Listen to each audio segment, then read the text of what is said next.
25 سالگرد استقلالیت دولتی جمهوری تاجیکستان در ناحیه فرخور عبارت از قسمت‌های گوناگون در سطح بلند جشن گرفته شد. جشنواره از گذاشتن گلچنبر در پایه پیکره اساسگزار دولت سامانیان اسماعیل سامانی آغاز گردید. بعد قسمت اساسی جشنواره پرد حربی و راهپیمایی آسایشته مهنتکشان ناحیه آغاز یافت. افسران و عسکران کمانداتور حربی در ناحیه بوده، هیئت شخصی شعبه وزارت کارهای داخلی در ناحیه، هیئت‌های شخصی کمیسریات حربی، خدمات سوخت و خاموشکنی رقم 32 حربی ناحیه فرخور از پرد حربی گذشتند. بعد گذشتن پرد حربی راهپیمایی مهنتکشان ناحیه آغاز گردید. کودکان و نوجوانان ناحیه که همچون غنچه‌های استقلال معرفی میشوند وارد میدان شدند. در سال تحصیل 2016-2017 در مؤسسه‌های تعلیمی ناحیه فرخور 3550 نفر کودکان به صنف یکم قبول کرده شدند. در 32 مرکزهای انکشاف کودکان باشد 744 نفر کودکان با تعلیم و تربیت فرا گرفته شدند. در راهپیمایی دیگر تشکیلات و مؤسسه‌ها با دستاوردهای خود که دوام 25 سال استقلالیت نائل گردیدند گذشتند. در ناحیه فرخور 44 عدد مؤسسه‌های فرهنگی فعالیت می‌کنند.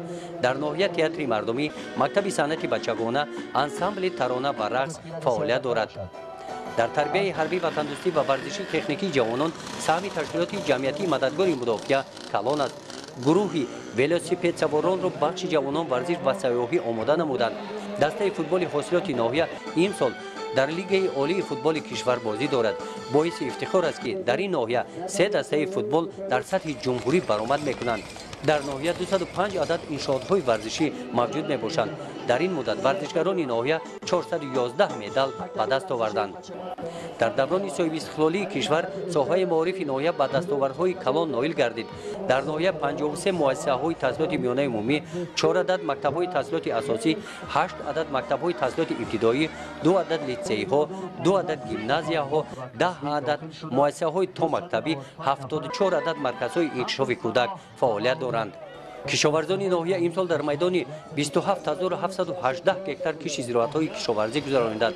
با مقصد اجرای عملی برنامه دولتی ترقیات کارتوشکا پروری سال جاری در ناحیه در میدان 722 هکتار کشت کارتوشکا گذرانده 14427 تن حاصل به دست آوردند. در ناحیه تنها دوام 2 سال اخیر در میدان 102 هکتار باغ‌های نو بنیاد گردیده است.